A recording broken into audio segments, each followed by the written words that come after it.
सन्नाटे को चीरती हुई रेलगाड़ी अपने अगले स्टेशन जूनागढ़ पर रुक जाती है।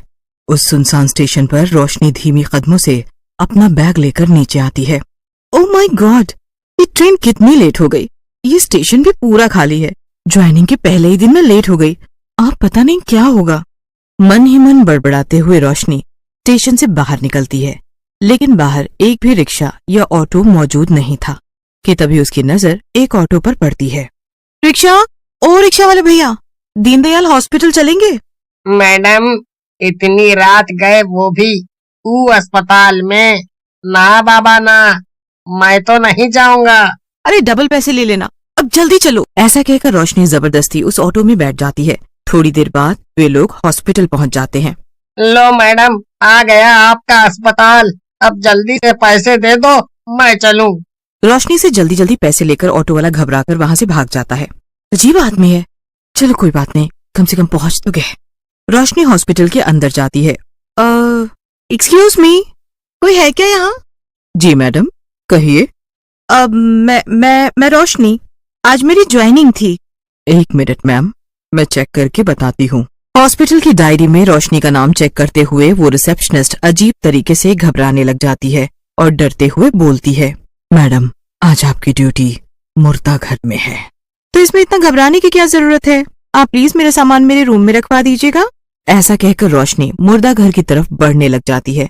जैसे जैसे रोशनी उस मुर्दा घर की तरफ बढ़ती जाती है, उसे अपने पीछे किसी और के कदमों की भी आवाज सुनाई देती है, लेकिन पीछे मुड़ने पर वहाँ कोई नहीं होता। रोशनी को ये सब कुछ थोड़ा अजीब तो जरूर लगता है, लेकिन फिर वो इस बात को इग्नोर करके आगे बढ़ती है। रोशनी के पहुंचते ही अपने आप ही उस मुर्दा घर का दरवाजा खुल जाता है। लगता है हवा से अपने आप दरवाजा खुल गया। उस मुर्दा घर में सन्नाटा पसरा हुआ था। चारों ओर सिर्फ लाशें ही लाशें थीं। अचानक पीछे से उसे किसी बूढ़े आदमी की आवाज आती है। कुछ चाहिए क्या मैडम? मेरा नाम रोशनी है, मेरी आज ही ज्वाइनिंग हुई है और इस मुर्दा घर में मेरी ड्यूटी पड़ी है। इसके बाद वो उस बूढ़े आदमी से सारी डिटेल्स लेने लग जाती है। वो बूढ़ा आदमी बिना पलक झपके उसे सारी जानकारियां देता चला जाता है। रोशनी को उसका ये बर्ताव अजीबोगरीब लग रहा था, लेकिन फिर वो इस बात पर ज्यादा ध्यान नहीं देती है और अपने काम में लग जाती है कि तभी वहाँ एक नर्स आती है। मैडम, मैं स्नेहा, आपकी असिस्टेंट हूँ। ओके स्नेहा, लेकिन अब मुझे तुम्हारी जरूरत नहीं। उस ओल्ड मैन ने मुझे सारी डिटेल्स दे दी है। आप किसकी बात कर रही हैं मैम? अरे वही, इस मुर्दा घर के केयरटेकर की, जो अभी तो यहीं था। अरे कहाँ गया वो? ये सुनकर वो नर्स घबरा जाती है और जल्दी जल्दी रोशनी को खींचकर उस मुर्दा घर से बाहर ले जाती है। अरे अरे अरे अरे, ये क्या कर रही हो? मैडम, आप अभी नई आई हो, इसलिए आपको नहीं पता। उस मुर्दा घर में एक भूत रहता है। व्हाट? भूत? अरे भूत कुछ नहीं होता। आप इसे मजाक मत समझिए मैडम। उस मुर्दा घर के भूत ने न जाने कितने लोगों की जानें ली हैं। इसके बाद दोनों अपने अपने काम में लग जाते हैं। उधर पीटर जल्दी जल्दी एक लाश को मुर्दा घर में रखने के लिए स्ट्रेचर पर लिए जा रहा था। सारा काम मुझसे ही करवाते रहते हैं। पीटर ये करो, पीटर वो करो, अब इन लाशों को भी मुर्दा घर में मैं ही रखूं। मन ही मन बड़बड़ाते हुए पीटर उस मुर्दा घर के पास पहुंचता है कि तभी दरवाजा अपने आप ही खुल जाता है। ये दरवाजा अपने आप कैसे खुल गया? चलो कोई बात नहीं, मेरा काम तो आसान हो गया ना। पीटर अंदर जाता है, तभी मुर्दा घर की लाइटें अपने आप ही बंद चालू होने लगती है, जिसे देखकर पीटर थोड़ा घबरा जाता है। ये क्या हो रहा है?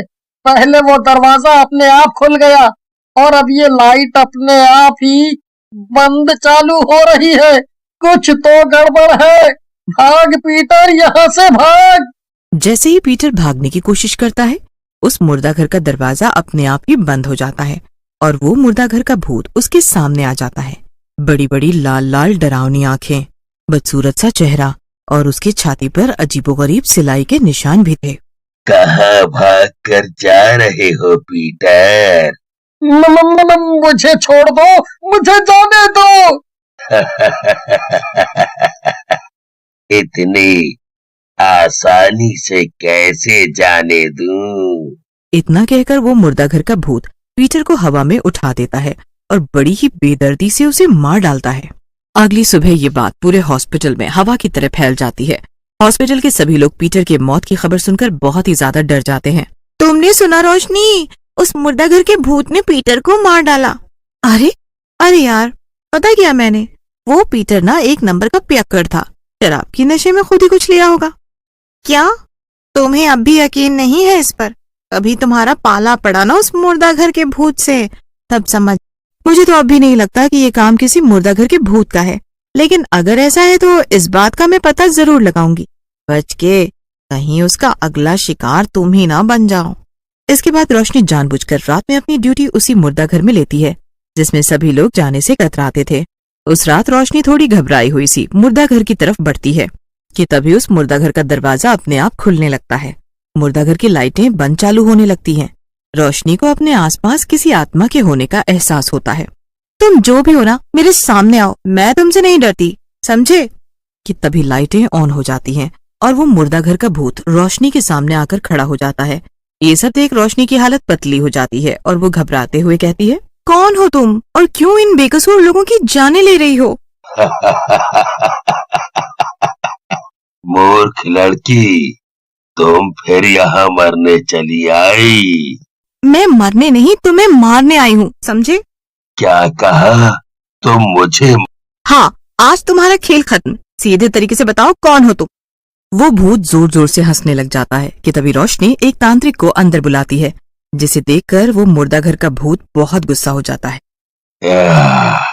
तो ये तांत्रिक मारेगा मुझे। तभी तांत्रिक अपने झोले में से एक बोतल निकालता है। हाँ, मैं मारूंगा तुझे। बता कौन है तू, वरना तुझे यहीं जलाकर भस्म कर दूंगा। तांत्रिक को यूं मंत्र पढ़ता देखकर उस मुर्दा घर का भूत बहुत ही ज्यादा डर जाता है। नहीं नहीं, रुक जाओ, मैं सब कुछ बताता हूँ। मैं इसी गांव में रहा करता था, हम बहुत गरीब थे। एक दिन मेरी तबीयत बहुत ही ज्यादा खराब हो गई, इसलिए मेरी पत्नी शांति ने मुझे इस हॉस्पिटल में भर्ती करवाया। जैसे तैसे मेरी पत्नी ने पैसे इकट्ठे करके मुझे इस महंगे हॉस्पिटल में भर्ती करवाया था, लेकिन डॉक्टर साहब, मेरे पति कब तक ठीक हो जाएंगे? देखिए, अभी कुछ कहा नहीं जा सकता। आपके पति को हार्ट की बीमारी है, अभी थोड़ा इंतजार करिए। इसके बाद वो डॉक्टर आईसीयू के अंदर जाता है। पागल समझे क्या? अभी तो इसकी किडनी बेचकर मुझे बहुत सारा पैसा कमाना है, फिर फेंक दूंगा इसकी लाश को हॉस्पिटल के मुर्दा घर में। कुछ दिनों बाद डॉक्टर राव शांति को उसके पति की मौत की खबर बताते हैं। ये सदमा शांति बर्दाश्त नहीं कर पाती और उसकी मौके पर ही मौत हो जाती है। इसके बाद उस लालची डॉक्टर ने मेरी लाश को इसी मुर्दा घर में सड़ने के लिए छोड़ दिया। तब से लेकर आज तक मैं अपनी मौत का बदला हर उस इंसान से ले रहा हूँ जो इस मुर्दा घर में आता है। मैं मानती हूँ तुम्हारे साथ जो कुछ भी हुआ बहुत गलत हुआ, और मैं वादा करती हूँ कि मैं तुम्हारे गुनाहगारों को नहीं छोड़ूंगी।